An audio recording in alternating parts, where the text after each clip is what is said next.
नमस्कार लिसनर्स, मैं आप सभी का स्वागत करती हूँ अपने चैनल डिवाइन हरि पर। पिछले वीडियो में हमने स्कंद 2 के अध्याय 4 का अध्ययन किया था, जिसके वीडियो का लिंक आपको डिस्क्रिप्शन पर मिल जाएगा।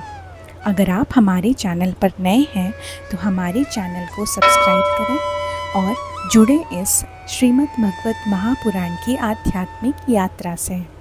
तो चलिए आज की यात्रा को हम प्रारंभ करते हैं और बढ़ते हैं अपने अगले अध्याय की ओर। श्रीमद् भागवत महापुराण स्कंद 2 अध्याय 5 सृष्टि वर्णन। ओम नमो भगवते वासुदेवाय। नारद जी ने पूछा, पिताजी आप केवल मेरे ही नहीं अपितु सबके पिता हैं, समस्त देवताओं से श्रेष्ठ एवं सृष्टि करता है। आपको मेरा प्रणाम है। आप मुझे वह ज्ञान दीजिए जिससे आत्म तत्व का साक्षात्कार हो जाता है।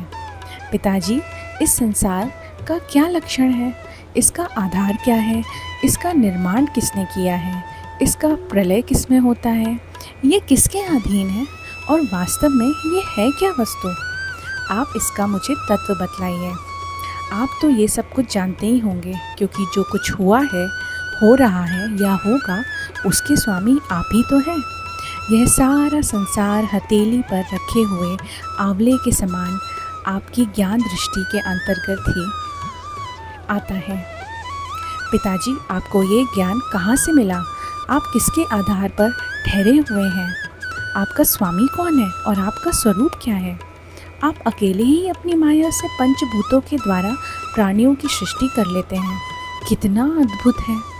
जैसे मकड़ी अनायास ही अपने मुंह से जाला निकालकर उससे खेलने लगती है, वैसे ही आप अपनी शक्ति के आश्रय से जीवों को अपने में ही उत्पन्न करते हैं। फिर भी आप में कोई विकार नहीं होता। जगत में नाम रूप और गुणों से जो कुछ जाना जाता है, उसमें मैं ऐसी कोई सत असत उत्तम मध्यम या अधम वस्तु नहीं देखता जो आपके सिवा और किसी से उत्पन्न हुई हो। इस प्रकार सबके ईश्वर होकर भी आपने एकाग्र चित्त से घोर तपस्या की। इस बात से मुझे मोह के साथ साथ बहुत बड़ी शंका भी हो रही है। आपसे बड़ा भी कोई है क्या? पिताजी आप सर्वज्ञ हैं और सर्वेश्वर भी। जो कुछ मैं आपसे पूछ रहा हूँ वे सब कुछ आप मुझ पर कृपा करके बताइए। श्री ब्रह्मा जी ने कहा, बेटा नारद, तुमने जीवों के प्रति करुणा के भाव से भरकर ये बहुत ही सुंदर प्रश्न किया है, क्योंकि इससे भगवान के गुणों का वर्णन करने की प्रेरणा मुझे प्राप्त हुई है। तुमने मेरे विषय में जो कुछ कहा है, तुम्हारा वह कथन भी असत्य नहीं है, क्योंकि जब तक मुझसे परे का तत्व जो स्वयं भगवान ही है जान नहीं लिया जाता, तब तक मेरा ऐसा ही प्रभाव प्रतीत होता है। जैसे सूर्य, अग्नि, चंद्रमा, ग्रह, नक्षत्र और तारे उन्हीं के प्रकाश से प्रकाशित होते रहते हैं, ऐसे मैं भी उन्हीं स्वयं प्रकाश भगवान के चिन्मय प्रकाश से प्रकाशित होकर संसार को प्रकाशित कर रहा हूँ। उन भगवान वासुदेव की मैं वंदना करता हूँ और ध्यान भी, जिनकी दुर्जय माया से मोहित होकर लोग मुझे जगत गुरु कहते हैं। यह माया तो उनकी आँखों के सामने ठहरती तक नहीं है, परंतु संसार के अज्ञानी जन उसी से मोहित होकर ये मैं हूँ, ये मेरा है, इस प्रकार बकते रहते हैं। भगवत स्वरूप नारद द्रव्य, कर्म, काल, स्वभाव और जीव वास्तव में भगवान से भिन्न दूसरी कोई भी वस्तु नहीं है। वेद नारायण के परायण हैं, देवता भी नारायण के ही अंगों में कल्पित हुए हैं और समस्त यज्ञ भी नारायण की प्रसन्नता के लिए ही किए जाते हैं। वे भी नारायण से ही कल्पित हैं। सब प्रकार के योग भी नारायण की प्राप्ति के ही हेतु हैं। सारी तपस्या नारायण की ओर ही ले जाने वाली है। ज्ञान के द्वारा भी नारायण ही जाने जाते हैं। समस्त साध्य और साधनों का पर्यावसन भगवान नारायण में ही है। वे दृष्टा होने पर भी ईश्वर हैं, स्वामी हैं, निर्विकार होने पर भी सर्वस्वरूप हैं। उन्होंने ही मुझे बनाया और उनकी दृष्टि से ही प्रेरित होकर मैं उनके इच्छा अनुसार सृष्टि रचना करता हूँ। भगवान माया के गुणों से रहित एवं अनंत हैं। सृष्टि, स्थिति और प्रलय के लिए रजोगुण, सत्वगुण और तमोगुण, ये 3 गुण माया के द्वारा उनमें स्वीकार किए गए हैं।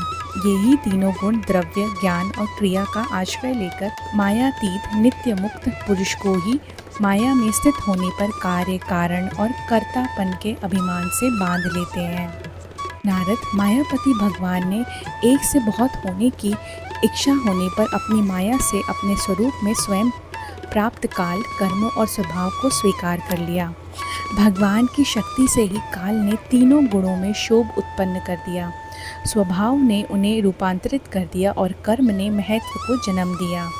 रजोगुण और सत्वगुण की वृद्धि होने पर महत्व का जो विकार हुआ, उससे ज्ञान, क्रिया, द्रव्य रूप, तम, प्रधान विकार हुआ। वह अहंकार कहलाया और विकार को प्राप्त होकर 3 प्रकार का हो गया। उसके भेद हैं वैकारिक, तेजस और तामस। नारद जी वे क्रमशः ज्ञान शक्ति, क्रिया शक्ति और द्रव्य शक्ति प्रधान हैं। जब पंच महाभूतों के कारण रूप तामस अहंकार में विकार हुआ, तब उससे आकाश की उत्पत्ति हुई। आकाश की तंत्र मात्रा और गुण शब्द हैं। इस शब्द के द्वारा ही दृष्टा और दृश्य का बोध होता है। अब आकाश में विकार हुआ, तब उससे वायु की उत्पत्ति हुई। उसका गुण स्पर्श है। अपने कारण का गुण आ जाने से वह शब्द वाला भी है। इंद्रियों में स्फूर्ति, शरीर में जीवन शक्ति, ओज और बल इसी के रूप हैं। काल, कर्म और स्वभाव से वायु में भी विकार हुआ, उससे तेज की उत्पत्ति हुई। इसका प्रधान गुण रूप है। साथ ही इसके कारण आकाश और वायु के गुण शब्द एवं स्पर्श भी इसमें हैं। तेज के विकार से जल की उत्पत्ति हुई। इसका गुण है रस। कारण तत्वों के गुण शब्द, स्पर्श और रूप इसी में हैं। जल के विकार से पृथ्वी की उत्पत्ति हुई। इसका गुण है गंध। कारण के गुण कार्य में आते हैं। इस न्याय से शब्द, स्पर्श, रूप और रस ये चारों गुण भी इसमें विद्यमान हैं। वैकारिक अहंकार से मन की और इंद्रियों के 10 देवताओं की भी उत्पत्ति हुई। उनके नाम हैं दिशा, वायु, सूर्य, वरुण, अश्विनी कुमार, अग्नि, इंद्र, विष्णु, मित्र और प्रजापति। तेजस अहंकार के विकार से श्रोत्र, त्वचा, नेत्र, जीवा और घ्राण ये 5 ज्ञानेंद्रियाँ एवं वाक, हस्त, पाद, गुदा और जनेंद्रियाँ ये 5 कर्मेंद्रियाँ उत्पन्न हुई। साथ ही ज्ञान शक्ति, रूप, बुद्धि और क्रिया शक्ति रूप प्राण भी तेजस अहंकार से ही उत्पन्न हुए। श्रेष्ठ ब्रह्माविद जिस समय ये पंचभूत, इंद्रिय, मन और सत्व आदि 3 गुण परस्पर संगठित नहीं थे, तब अपने रहने के लिए भोगों के साधन रूप शरीर की रचना नहीं कर सके। जब भगवान ने इन्हें अपनी शक्ति से प्रेरित किया, तब वे तत्व परस्पर एक दूसरे के साथ मिल गए और उन्होंने आपस में कार्य कारण भाव स्वीकार करके व्यष्टि, समष्टि रूप पिंड और ब्रह्मांड दोनों की रचना की।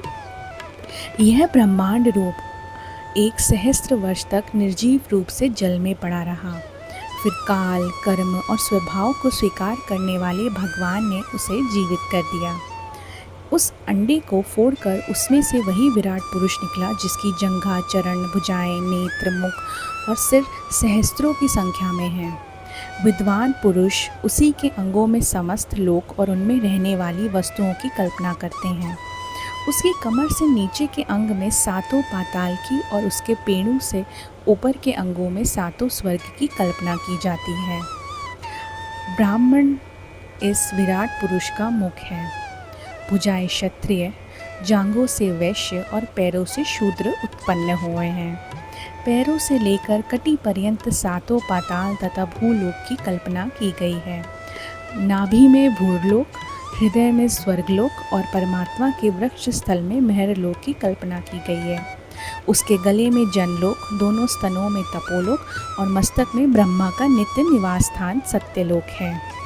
उस विराट पुरुष की कमल में अतल, जांघों में वितल, घुटनों में पवित्र सुतलोक और जांघाओं में तलातल की कल्पना की गई है। विराट भगवान के अंगों में इस प्रकार भी लोकों की कल्पना की जाती है कि उनके चरणों में पृथ्वी है, नाभि में भूरलोक और सिर में स्वर्गलोक है। इस प्रकार हमारा ये अध्याय यहाँ पर समाप्त होता है। अगर आपको हमारा वीडियो पसंद आया हो तो इसे लाइक करें, शेयर करें और कमेंट के द्वारा हमें बताएं और हमारे चैनल को सब्सक्राइब करना ना भूलें। धन्यवाद। जय श्री हरि।